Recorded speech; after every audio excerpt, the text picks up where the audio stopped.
Thanks for coming by on another Thursday, or if it's a different day and you're watching this, well, it's whatever day that you're in. But it's always Mobile Music Thursday when you're playing this back. I'm Jason Jones, and excited to be here again, and I get to talk to so many amazing, talented DJs from across the country, finding out what's working, what's not working, how they handle music, how they work with their music to get the best results on the dance floor and the events that they're out there playing at every weekend and working it. This week, I'm really excited because I get to have a friend of mine that I never get to talk to enough. It's my friend Jim Weisz. I've known Jim for quite a few years now, and I first actually got to know Jim through his involvement with TM Studios, which has a really amazing service. I've been using the Prime Cut service for a long time. The thing I love about it is that I never worry about not having the songs I need. I know that if I've downloaded it and I'm up to date in my downloads from the company, I've got it in there somewhere if somebody requests it. It's the most amazing peace of mind that I don't have to always be researching and downloading here and finding the song and all that stuff. So that's been great. And that's been my relationship with Jim to a great extent. Jim is also a DJ. So he gets your world. He knows what it's about because he's out there every week. He's performing. He's playing just like you and me and doing it every week. He's been a DJ for 14 years, got a single operation company called Discovery DJs. Jim, welcome to Mobile Music Thursday. Thank you very much, Jason. Glad to be here. And you're on a little bit of a vacation right now. You're not even down in the heat of Texas anymore. You're up in the Windy City. Yeah, that's right. I'm from Chicago originally. Live in Dallas now. Been in Dallas for 11 years, and up here, come up twice a year to see family and friends. And usually make an extended trip, and so just here and enjoy. Like I was telling you, enjoying the weather. Yeah, right. Yeah, we were talking earlier about like he's experiencing the chilly north as compared to Dallas. What was it that who said that? Mark Twain said that he never experienced a cold a winter as he has a summer in Duluth, Minnesota. Was a Mark Twain saying, which it's like that in Duluth. So don't go to Duluth in the summertime. You really will be wearing your parka. It's as far north as I go. There you go. Great. Well, it's exciting to have you on the show, and let's talk about music. I'm really excited to get your take on music because I mean, being the guy who's immersed at TM. And you're immersed in the music and the releases and what's coming out. I mean that information is like all around you all the time. Does that affect you in a positive way or not, or any way at all in terms of like when you're going out to play and perform and choose the music that you're going to do in terms of newer music and older music and that sort of thing? It might help me a little bit just because we put out charts every week. They're not our charts; they're media-based charts, which monitors radio airplay. But we have their permission to reproduce them and put them on our website and put them on our discs. And we tell all of our subscribers, which discs the songs came on. So I'm always looking at that. I'm not the programmer; I'm the account rep. But I just want to make sure that we're really well covered. And when someone calls me and says, how much of the new music do you guys have out?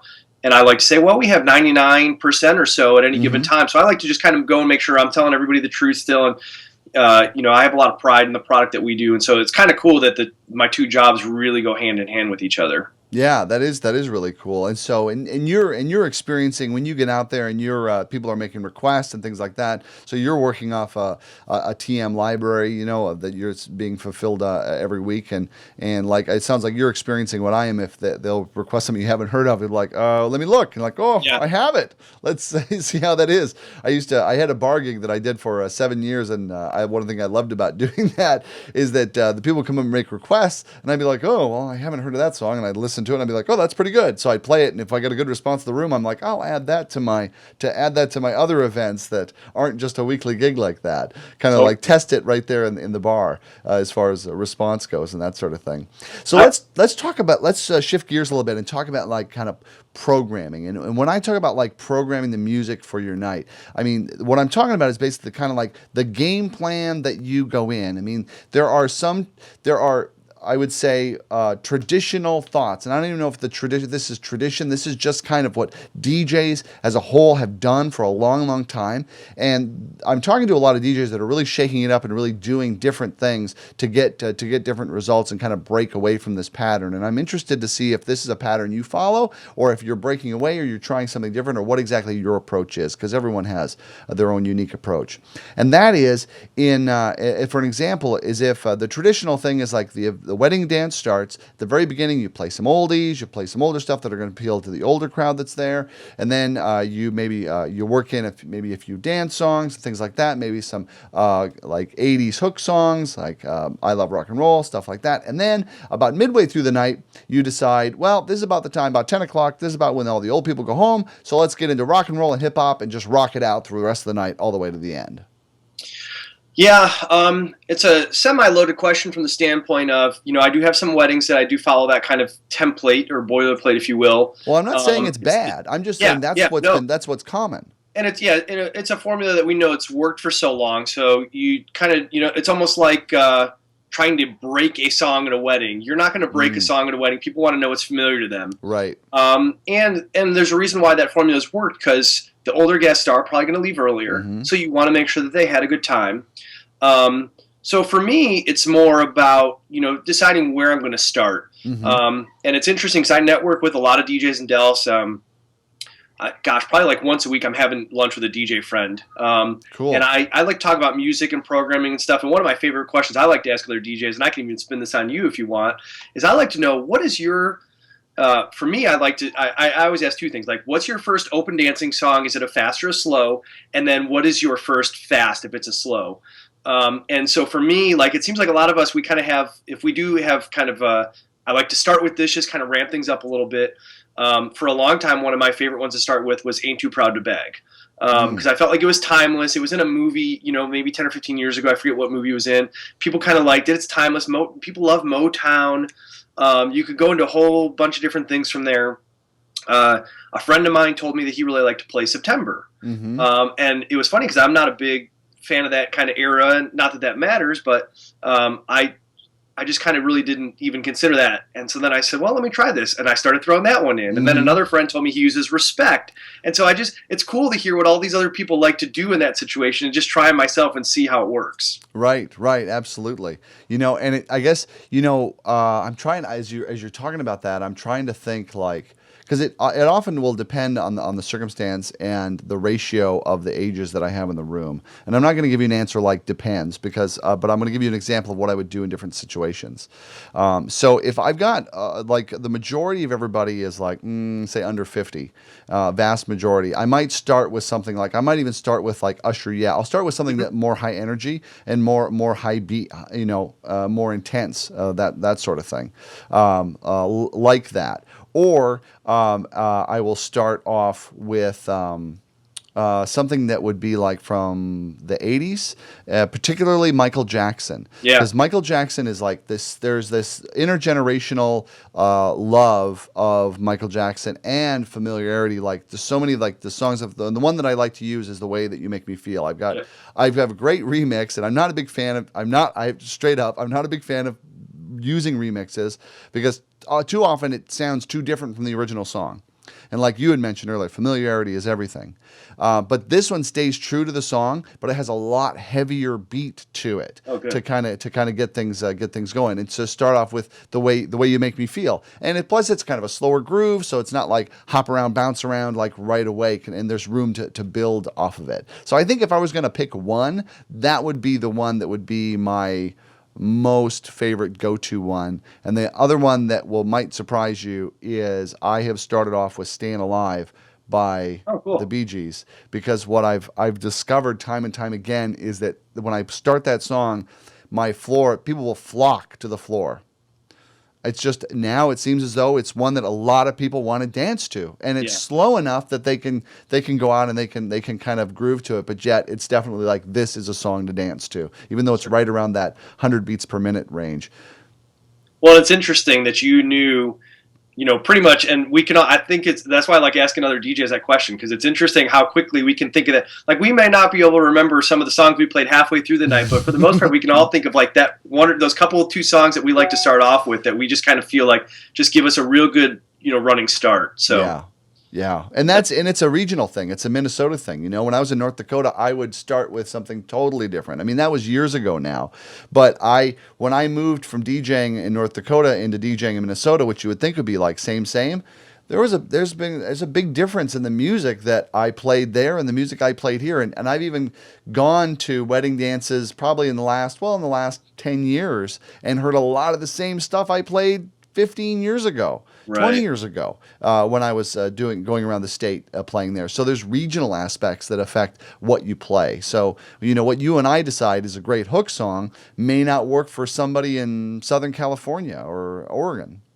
Well, and interestingly, kind of like going back to what you brought up earlier, is as far as how much time you even have to play. A Dallas wedding, most of them are 4 hours. The whole wedding? My typical amount of dancing time is an hour to an hour and a half. Wow. So the great thing is you can really pack it in and just try to hit the best of the best and just really have a great short high energy dance party. Yeah, you could play like every dance floor filler song you have. Right. Is it tempting to just kind of tee up the list that way? When you've got such it's a going short to vary time like from the that? standpoint of what requests I have from my client, and I tell my clients I'll critique their request list, and I always tell them I'm not going to say this is the worst list. I'm just going to tell you, hey, you gave me 20 songs and 18 of them are slow. Like we need to have some variance here. Right. But I've been lucky that I've had some really really awesome request lists.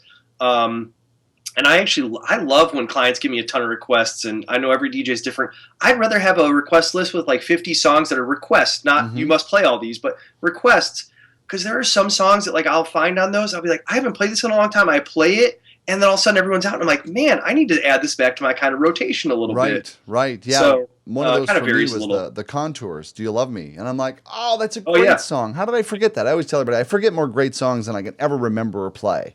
And so and that's another great one, and I get a great response from it. It's it's a golden oldie now because 80s are considered oldies, but it's still one of those that I think one of those worthy of DJs keeping alive. I think we forget as DJs playing weddings that there are certain songs that we have kept alive because they're great dance party celebration songs. One of my favorite parts of the night to actually program is cocktails and dinner. And it's funny because, talking about Contours is obviously a dancing song, but it kind of made me think of, I had, for a wedding a few years ago, they had Doris Troy, Just One Look as their first dance. Oh. And when I played that, I was like, man, this is such a good song. And this is like, people know this song. So I put that in my rotation for like my cocktails and dinner when they kind of want that kind of feel for that music.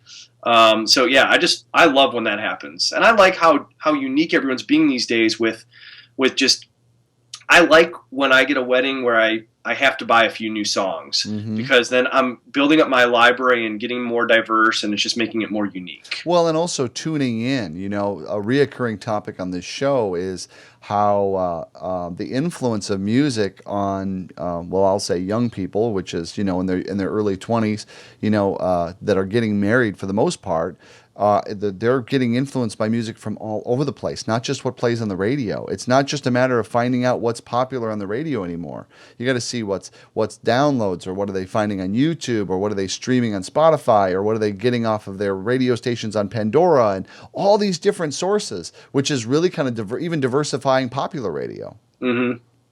Yeah, no, it's totally true. I mean, I find going back to the cocktails and dinner stuff, like one of my favorite stations that I've created on Pandora is basically stuff that I would play during dinner and cocktails. And I'm always finding new songs on there that I add to my list because I'm like, man, this is a really good song that I would have never found it listening to the radio because they're not big name artists. Right. But it's stuff that I get people to come up and ask, and, oh, who is this? Or what is this? This is really cool. So, while people want to hear the familiar while they're dancing, they're totally cool with hearing stuff that they're not familiar with for dinner and cocktails. So tell me a little bit about what do you have different program sets that you put together for cocktails? Like I've got this music package and I've got that music package in terms of like a genre or a feel. Sure. Is that how you work it, or how? Tell me more about what you do with that. Yeah, I do. So I want to make every wedding, as personable to the clients as possible, but I do give them a list of like some genres, and I don't even have them pre-programmed. I don't even have the playlist pre-made in my software. I literally, in the night of the wedding, am picking songs from that genre just out of my head. But some examples in Texas, obviously people like country, so I have like Texas country because it's a popular genre down there, but it's not super danceable. Okay. So Texas country's one. I have like a newer lounge. I have an older lounge. I have kind of like a chill.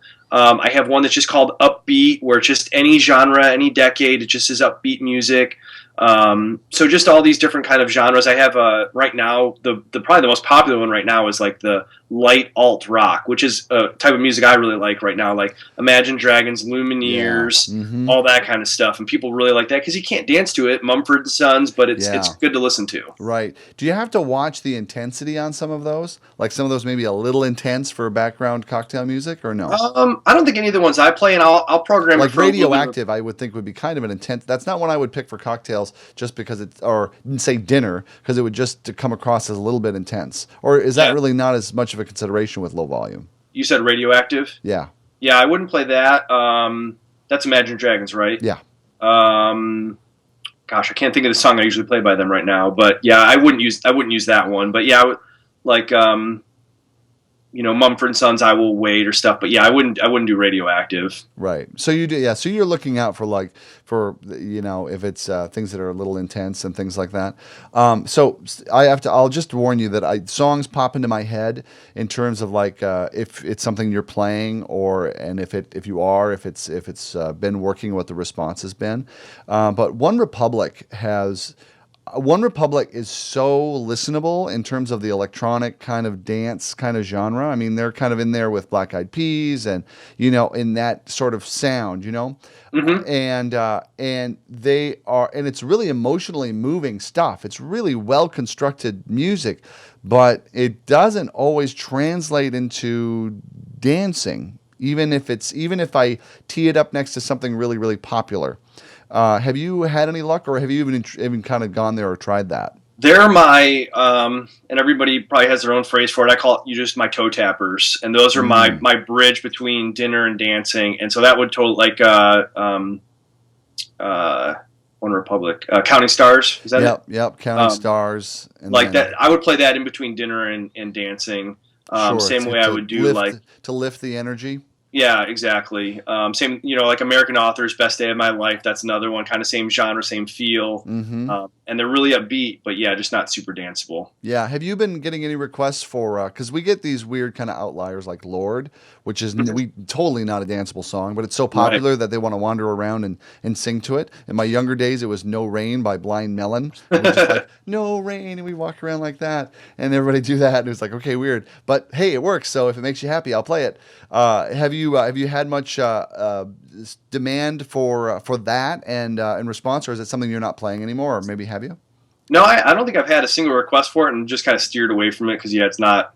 I wouldn't even. I personally wouldn't even program it like for dinner or cocktails. Not that it's bad; it's just not something that I would normally think to put in there. Yeah, it's not really just the vibe and the energy of it isn't really suited for the celebration or the event, right? It's not like it's a bad song kind of thing. Because I've had it requested, and then when I played it on the request, then I'll get a core group that will kind of wander around and sing along to it, because there's always those sing along anthems.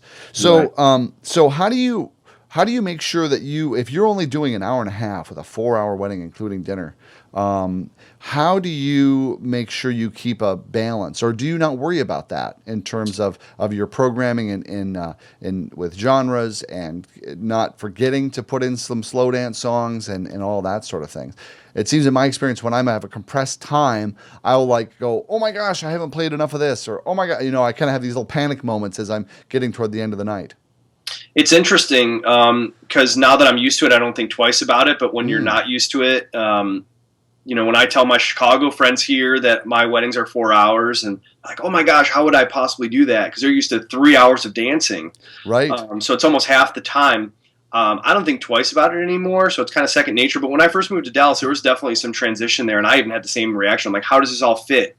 No, I mean, really, it's just a matter of, like probably a lot of us, I'm playing to who my core is. So if I notice I have a little bit younger crowd that night, and the great thing is, new music right now is just so fun and so danceable. Yeah. We had that trend for a little while where the popular music was like the hip hop and R&B that was like 80 beats per minute, and you just couldn't dance to it. All bump and grind. I mean, music right now is so upbeat. I mean, by far the most popular song last year for any DJ, I'm sure, has got to be Blurred Lines. Mm-hmm. I mean, I can remember grandmas and grandpas running to the dance floor for Blurred Lines, like a top 40 song. Right. I would say I do lean a little bit more towards newer and more contemporary because people are asking for it, Mm-hmm. and it's almost become as cross-generational as the old stuff. Sure. So Are you getting a lot of demand for the '90s? The tunes from your NSYNC, your boy bands, all of that stuff is being kind of a core play now that we're in that. We went through where the '80s were super popular, and now it's like now we're into the '90s with our Bust the Move and MC Hammer, and of course Michael Jackson still threaded in through the '90s and all of those. So yeah, like I've been getting a lot of requests recently for like NSYNC and Backstreet Boys, like Bye Bye Bye, and just anything by Backstreet Boys. Usher, of course. Yep. That's good stuff. Hey Ya by Outkast. That's that's kind of like that's a meat and potatoes, that's a staple kind of thing. I rarely know an occasion, unless they only want country, that I won't throw on Hey Ya and everybody be like, yay, and just kind of roll along with it kind of thing. Every group is different to an extent, but then there's the similarities. So speaking of that, and we're wrapping up here, we're coming to the end, and so give me a couple, or as many as you can think of anyway, because I have full respect for brain freeze on this show. Believe me, I do. That is your favorite floor fillers. Kind of your go-to songs where it's like, this isn't like I'm having the room isn't picking up like I wanted to. I'm not getting it going, so I'm gonna throw this, what I call hook songs. I'm gonna throw this hook out at them and see if that pulls them out. Like, oh, this one, we love it. What are two or three of those or however many you could think of that make that difference? Yeah, so going back to like '90s, This Is How We Do It, Montel Jordan. Like so many people just love that song, and it's a sing along, but you can also dance to it. Mm-hmm. I like to. I'll even follow that up with like another one of my big ones, which is Tootsie Roll. I love pulling those out. Tricky, right? Run DMC. That's another one I'll throw in there with that kind of same vibe and same feel. Mm-hmm. Sometimes I'll do Jump On It. By Apache. By Sir Mix-a-Lot. Oh, Sir Mix-a-Lot. Okay. Because the first chorus talks about Dallas. Oh, right. It's that regional aspect again. So I'll usually do like the first chorus or two. I think it's like Dallas and San Antonio and Austin and stuff, and then it goes to some other cities. And so I'll just do like the first chorus or two, and then I'm kind of out of it. Sure. What about like your Rex and Effects with Jump or Crisscross and Jump? I do those. I mean, I get a lot of requests for Naughty by Nature, Jump Around, or no, House of Pain, Jump Around. House of Pain, right. I said Rex and Effects. I'm sorry. So I get a lot of requests for that.